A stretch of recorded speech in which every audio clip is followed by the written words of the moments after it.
नमस्कार, माधवीज किचनमध्ये पुन्हा एकदा तुमच्या सर्वांचे मनापासून स्वागत. आजची आपली रेसिपी आहे जी एनी टाईम सर्वांना फेवरेट आहे, ते म्हणजे मिसळ पाव. चला तर मग रेसिपीला स्टार्ट करूयात. मी इथे 1 वाटी मोठी मोड आलेली मटकी घेतलेली आहे. ही मटकी धुवून घेतलेली आहे. तसेच 7 ते 8 लसणाच्या पाकळ्या ठेचून घेतलेल्या आहेत. 1 कांदा चिरून घेतलेला आहे. कोथिंबीर चिरून घेतलेली आहे आणि कढीपत्ता घेतलेला आहे.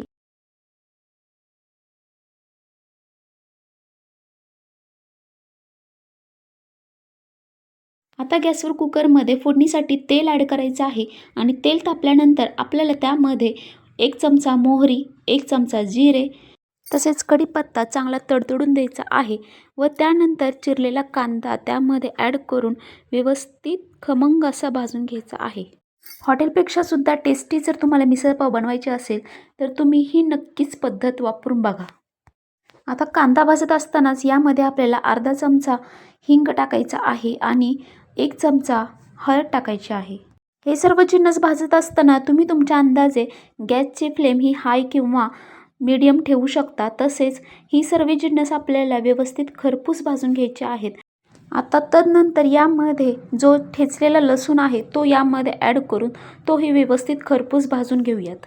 आता हे मिश्रण आपल्याला हलवतच राहायचं आहे व त्यामध्ये आपल्याला मोड आलेली मटकीसुद्धा ॲड करायची आहे व तीही व्यवस्थित खरपूस भाजून घ्यायची आहे.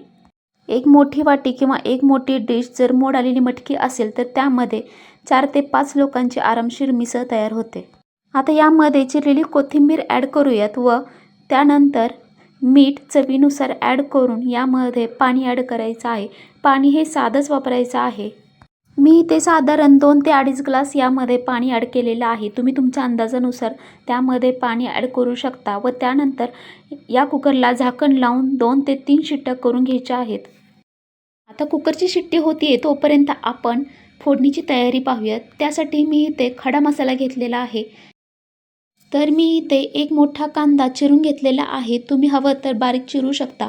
1 मीडियम साईजचा टोमॅटो चिरून घेतलेला आहे. तसेच 2 हिरव्या मिरच्या, कोथिंबीर चिरून घेतलेली आहे. 7 ते 10 लसूण पाकळ्या, तसेच खोबरं घेतलेलं आहे वाळकं जे खिसून घेतलेलं आहे व याचबरोबर आपल्याला खडा मसाला घ्यायचा आहे. 1 चमचा धने घेतलेले आहेत, 1 चमचा पांढरे तीळ घेतलेले आहेत, अर्धा चमचा खसखस आहे, 2 वेलची आहेत, 1 चक्री फूल आहे, तसेच दालचिनी आणि 2-3 लवंगा घेतलेल्या आहेत.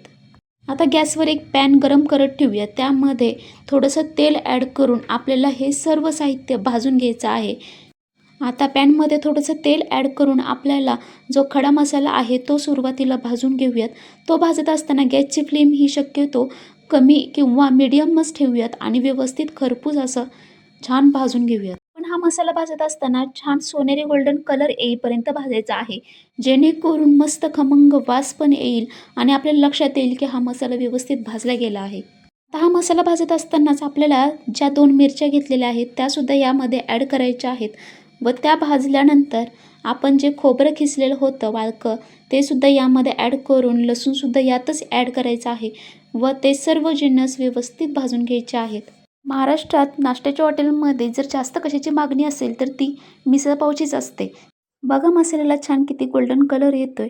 आता यामध्येच आपल्याला जो चिरलेला कांदा आहे तो यामध्ये ॲड करून तोही भाजून घेऊयात व भाजत असताना एवढंच लक्षात ठेवायचं आहे की कोणताही मसाला आपण भाजतोय तो अजिबात करपू द्यायचा नाही. मी माझ्या रेसिपी बनवत असताना शक्यतो घरातले साहित्य वापरून तुमच्यासाठी छान छान रेसिपी घेऊन येत आहे.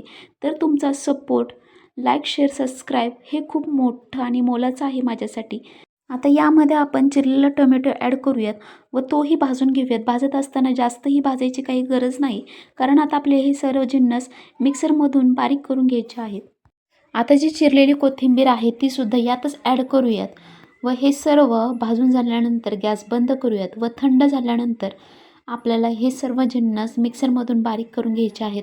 मिक्सरमधून बारीक करत असताना आपल्याला पूर्ण व्यवस्थित एकजीव करायचा आहे.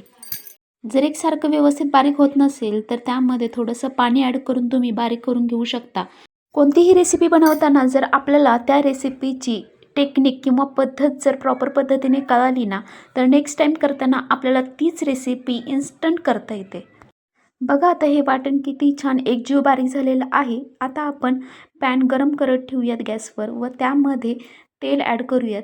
शक्यतो तेल मिसळसाठी जरा जास्तच लागते, कारण आपण मिसळपाव खाताना बघा जास्त तरंग असतोय. आता तेल तापल्यानंतर त्यामध्ये आपण बारीक केलेलं वाटण ॲड करायचं आहे व गॅसची फ्लेम ही सुरुवातीला हायस्ट ठेवायची आहे व हाय फ्लेमवरच आपल्याला हे सर्व वाटण भाजून घ्यायचं आहे. भाजत असताना सतत हलवत राहायचं आहे.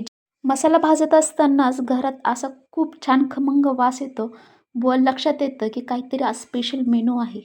घरात जर बर्थडेसारखे काही प्रोग्राम असतील तर क्वांटिटी जास्त करावी लागते. त्यावेळेस मी जी क्वांटिटी किंवा जी साहित्य सांगितलेलं आहे त्यामध्येच ॲडिशन करून मिसळ करू शकता. आता यामध्ये आपल्याला काश्मीरी लाल तिखट ॲड करायचं आहे, जेणेकरून आपल्या मिसळला छान कलर येईल. कोणत्याही रेसिपीमध्ये जर चटणी ॲड करायची असेल तर तेलात भाजतानाच आपल्याला चटणी ॲड करायची आहे, जेणेकरून तेलाला किंवा त्या भाजीला छान कलर येईल व आपली भाजीसुद्धा टेस्टी होईल. तदनंतर यामध्ये मी जी घरची कांदा लसूण चटणी असते ती 2 चमचे ॲड केलेली आहे. तुम्ही हवं तर विकतची कांदा लसूण चटणी ॲड करू शकता. चटणी शक्यतो मसाल्यासोबतच तेलात भाजावी, जेणेकरून आपल्या भाजीला छान कलर येईल व टेस्टसुद्धा येईल. हा मसाला भाजत असताना खूप ड्राय वाटत असेल तर त्यामध्ये तुम्ही थोडंसं तेल ॲड करू शकता. मी इथे जी मटकी शिजवलेली आहे त्यातील थोडंसं सूप यामध्ये टाकून तसंच ते भाजत राहणार आहे. अशा पद्धतीने जर मसाला भाजला तर व्यवस्थित सगळा मसाला एकसारखा भाजला जातो. तसेच ग्रेव्ही करतानाही खूप छान टेस्ट येते. अशा प्रकारे हा मसाला व्यवस्थित खरपूस भाजून घ्यायचा आहे. घरातसुद्धा या मसाल्याचा खूप छान खमंग वास येत आहे. आता आपण जी शिजवलेली मटकी आणि त्याचं सूप आहे त्यातील सूप आपण यामध्ये ॲड करूयात आणि व्यवस्थित सर्व काही मिक्स करून घेऊयात. त्यानंतर त्यातील जी मटकी राहिलेली आहे ती व्यवस्थित स्मॅश करून घ्यायची आहे व तीसुद्धा यामध्ये ॲड करायची आहे. त्यानंतर चवीनुसार मीठ यामध्ये ॲड करायचं आहे. लक्षात ठेवा, आपण मटकी शिजवतानाही मीठ टाकलेलं आहे, त्यामुळे अंदाजानुसारच आपण यामध्ये मीठ ॲड करूयात आणि लागेल असं पाणी यामध्ये ॲड करूयात. पाणी हे साधंच वापरायचं आहे. मिसळ बनवताना मिसळचा रस्सा थोडासा पातळच ठेवला पाहिजे. आता तुम्हाला जसा रस्सा हवा आहे त्यानुसार तुम्ही पाणी ॲड करू शकता व ह्याला छान अशी उकळी येऊन द्यायची आहे. उकळी आल्यानंतर 5 मिनटं तसेच गॅसवर आपण उकळत ठेवायचं आहे व त्यानंतर आपली मिसळ तयार झालेली आहे. ही पहा, आपली मिसळ भाजी तयार झालेली आहे. आता छान मिसळ पाव ताट तयार करूयात. त्यासाठी मी इथे ताट घेतलेली आहे, वाटी घेतलेली आहे, कांदा, लिंबू घेतलेला आहे, पाव घेतलेला आहे. तुम्ही हवं तर पाव भाजू शकता. मी इथे पाव भाजलेले नाही आहेत. मस्त गरमागरम मिसळ, त्यासोबत पाव, अशी सर्वांची ऑल टाईम फेवरेट असणारी रेसिपी तुम्ही एकदा नक्की ट्राय करा आणि मिसळपाव प्रेमींसाठी हा व्हिडिओ नक्की शेअर करा. तुम्हाला ही रेसिपी कशी वाटली हे मला कमेंट करून नक्की सांगा आणि तसेच व्हिडिओ जर आवडला असेल तर लाईक, शेअर, सबस्क्राईब करायला विसरू नका. मस्त हॉटेललाही मागं सारणारी ही रेसिपी. आता यामध्ये आपण फरसाण ॲड करायचं आहे. त्यासाठी मी साई लक्ष्मी फरसाणा इथे आणलेला आहे. या फरसाण्याची टेस्ट खूप छान आहे. आता हा फरसाणा मिसळमध्ये मिक्स करून घेणार आहे. तसेच त्यासोबत कांदा आणि लिंबू, तसेच वरून कोथिंबीर असल्यास क्या बात है. आता हॉटेलमध्ये बऱ्याच ठिकाणी मिसळसोबत बरंच काय काय स्वीट दिलं जातं. गुलाबजामुन म्हणा, ताक म्हणा, पापड म्हणा, लोणचं म्हणा, याची काहीच गरज नाही. मिसळपाव ही नुसती मस्त पाव आणि मिसळ खाण्यातच मजा आहे. हे बघा, आपलं मस्त मिसळपावचं ताट तयार झालेलं आहे. घरात एखादे छोटे फंक्शन असेल, बड्डे असतील किंवा कुणाचा पाहुणचार करायचा असेल तर तुम्ही ही मिसळपाव रेसिपी नक्की ट्राय करा. नक्की सर्वांना आवडेल याची मात्र गॅरंटी देते. आणि हो, मिसळ भाजीमध्ये तुम्हाला छोटासा गुळाचा खडा टाकायचा असेल तर टाकू शकता. मी यामध्ये टाकलेला नाही. रेसिपी कशी वाटली हे मला नक्की सांगा. आता भेटू पुढील व्हिडिओमध्ये. तोपर्यंत नमस्कार.